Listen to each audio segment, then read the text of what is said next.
महागठबंधन में सीटों का बंटवारा 15 सितंबर 2025 को हो जाएगा फाइनल।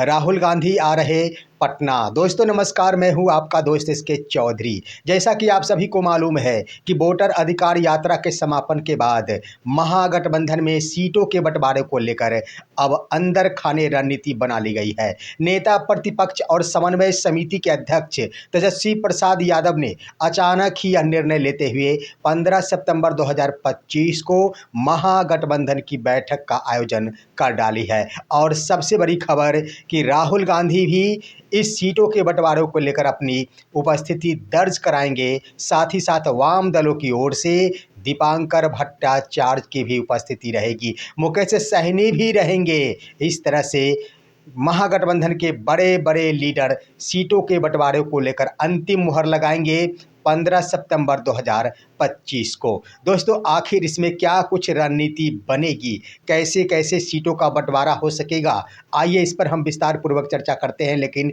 इससे पहले अगर आपने अभी तक हमारे इस चैनल शौर्या हिंदी न्यूज़ को सब्सक्राइब नहीं किए हैं तो कृपया अभी सब्सक्राइब कर लेंगे।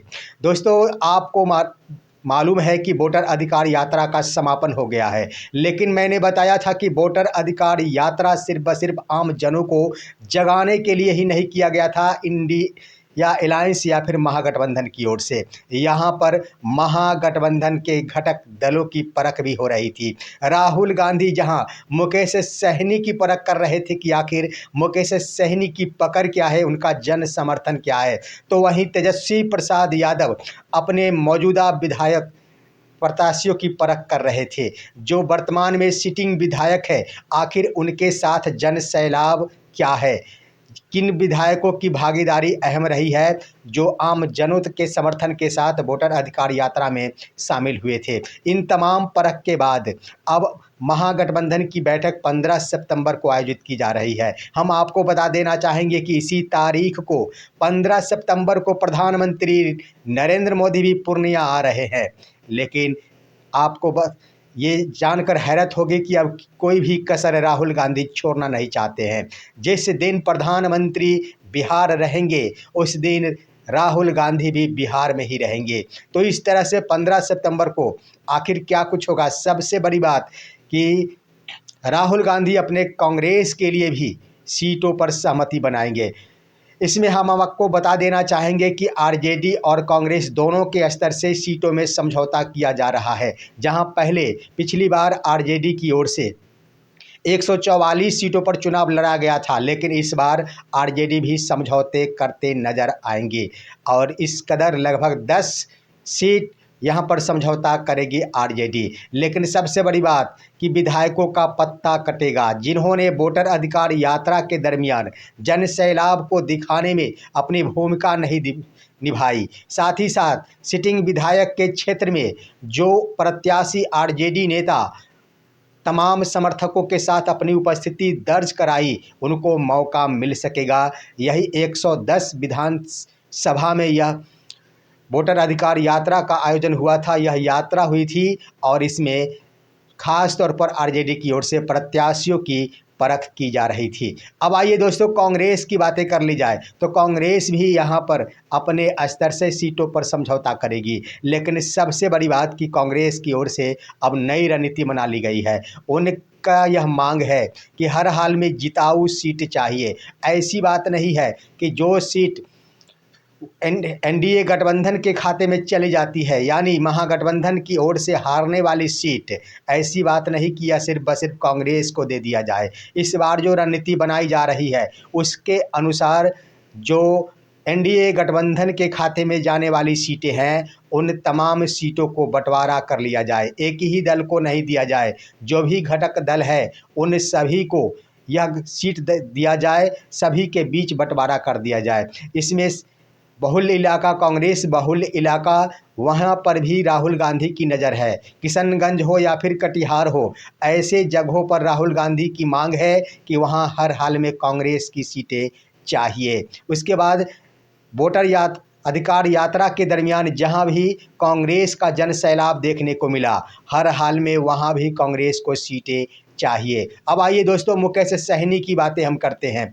मुकेश सहनी की परख हो रही थी, यानी वीआईपी पार्टी की परख कर रहे थे राहुल गांधी, क्योंकि मुकेश सहनी की मांग डिप्टी सीएम की है। यहाँ पर देखा जा रहा था कि आखिर जन सैलाब है या फिर ना है मुकेश सहनी के पक्ष में। इसमें तो सफलता पा लिए मुकेश सहनी, यहाँ पर सफल रहे बिल्कुल, क्योंकि जिस जिस क्षेत्रों में भ्रमण हुआ, तमाम क्षेत्रों में मुकेश सहनी के कार्यकर्ता झंडा लेकर खड़े नजर आए। इस तरह से मुकेश सहनी यहाँ पर जन सैलाब दिखाने में कामयाबी हासिल कर ली है। अब आइए मुकेश सहनी की ओर से सीटों को लेकर, जहाँ 60 सीटों की बातें की जा रही थी, अब तो उन्होंने यहाँ पर समझौता कर लिए हैं। उन्होंने कहा है कि मैं सीटों में फेरबदल कर सकता हूं, लेकिन बड़ी बात कि डिप्टी सीएम को लेकर उन्होंने कदापि ही समझौता करने पर विचार नहीं बनाया है। उनकी मांग है कि हर हाल में डिप्टी सीएम का face Mukesh Sahani son of Mallah को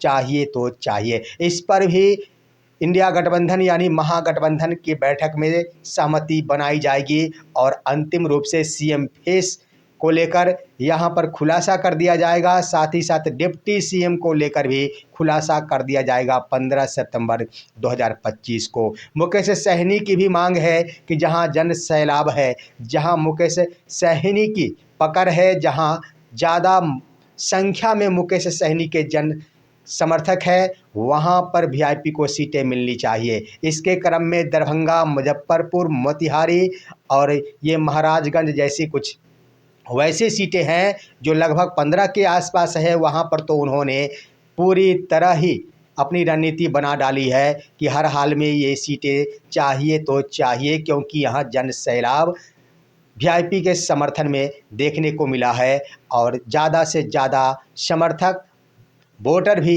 वीआईपी के ही है। तो इस तरह से दोस्तों यहाँ पर दो दल कांग्रेस और वीआईपी की बातें हो गई।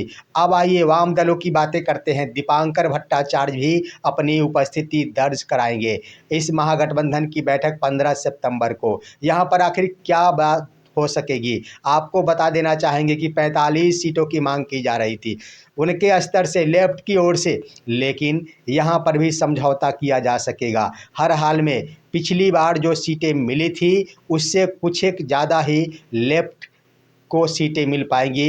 एक हो, दो हो, तीन हो, इससे ज़्यादा अधिक सीटें नहीं दी जा सकेगी लेफ्ट पार्टियों को। अब आइए दोस्तों, महागठबंधन के अंदर लोक जनशक्ति पार्टी पशुपति कुमार पारस को भी यहाँ पर शामिल कराने की बातें सामने उभर कर आ रही है, जैसा कि सूचना पहले से भी खबरों में है। लेकिन इस बार जो रणनीति बनाई जाएगी, पशुपति कुमार पारस की एंट्री महागठबंधन में होगी, लेकिन आरजेडी के खाते से उनको सीटें दी जाएगी।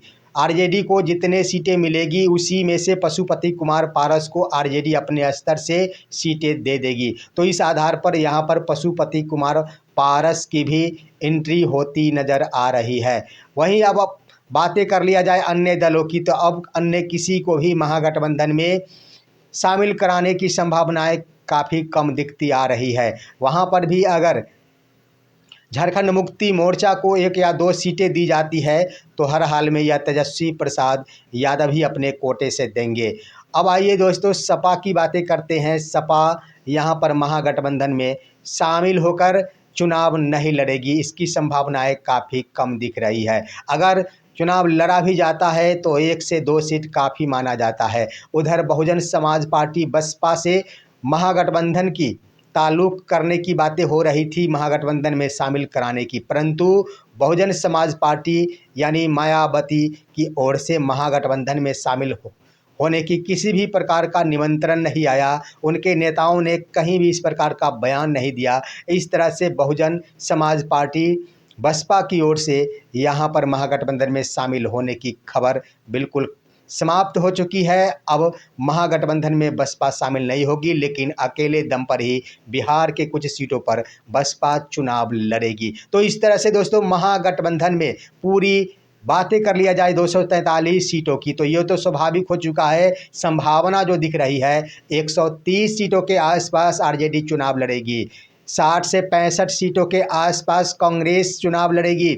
उसके बाद 30 सीटों के आसपास यहाँ मुकेश सहनी चुनाव लड़ेंगे। 25 और 30 सीटों के आसपास मुकेश सहनी को सीटें मिली दी जा सकती है। उधर बातें कर ली जाए लेफ्ट की पार्टियों को, तो हर हाल में 30 से 35 सीटों पर ही वो तमाम 3 लेफ्ट के वाम दल के घटक दल चुनाव लड़ेंगे। अब आइए 2 से 3 सीटों की बातें कर ली जाए, तो हर हाल में पशुपति कुमार पारस को अगर दी जा सकेगी तो वो आरजेडी की ओर से दी जा सकेगी। तो इस तरह से जो रणनीति बना रही जा रही है, पूरे महागठबंधन के अंदर माहौल खराब नहीं हो, कोई भी असंतुष्ट नहीं हो, क्योंकि हर हाल में सरकार बनानी है, बिहार जीतनी है। महागठबंधन के अंदर शामिल तमाम घटक दलों ने वोटर अधिकार यात्रा के दरमियान यह योजना बना डाली है और अंदर खाने जो भी बातें हुए वो हो चुकी है। परंतु 15 सितंबर को राहुल गांधी की उपस्थिति में, दीपांकर भट्टाचार्य की उपस्थिति में समन्वय समिति के अध्यक्ष तेजस्वी प्रसाद यादव तमाम सीटों की घोषणा कर देंगे। यह है आज की अहम खबर। दोस्तों, आपका क्या राय है? अपनी राय कमेंट के माध्यम से दीजिए। हमारे इस वीडियो को लाइक कीजिए और अब दीजिए अपने दोस्त को इजाज़त। हम फिर मिलेंगे आपसे अगले वीडियो में। तब तक के लिए नमस्कार।